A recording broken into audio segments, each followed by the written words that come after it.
খানা বিছিয়ে খাবার খাওয়ার অভ্যাস তৈরি করেন, যে খাবারগুলো পড়ে যায় ওগুলো যদি আপনি তুলেও খেতে পারেন, জান্নাতে যে হুর আল্লাহ দেবে, তার যে দেন মোহর লাগবে ওইটা আল্লাহ এর মাধ্যমে আদায় করে দেবেন। আপনি জান্নাত পাবেন, কোনা কোনা গ্যারান্টি আছে।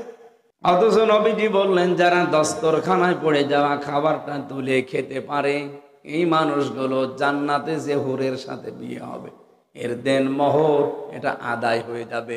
তার মানে আপনি বিশ্বাস করতে পারেন, এই আমলটা যদি আপনার জীবনে থাকে, ঈমান তো মাস্ট বি থাকা লাগবে। যদি এই আমলটা আপনার কাছে থাকে, জান্নাত আপনি প্রবেশ করবেন, হুরের সাথে আপনার বিয়ে হবে।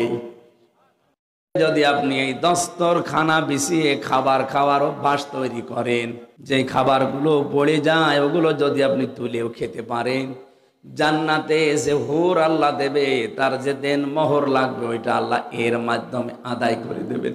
আপনি জান্নাত পাবেন, কোনা কোনা গ্যারান্টি আছে। অথচ নবীজি বললেন, যারা দস্তরখানায় পড়ে যাওয়া খাবারটা তুলে খেতে পারে, এই মানুষগুলো জান্নাতে যে হুরের সাথে বিয়ে হবে, এর দেন মোহর এটা আদায় হয়ে যাবে। তার মানে আপনি বিশ্বাস করতে পারেন, এই আমলটা যদি আপনার জীবনে থাকে, ঈমান তো মাস্ট বি থাকা লাগবে।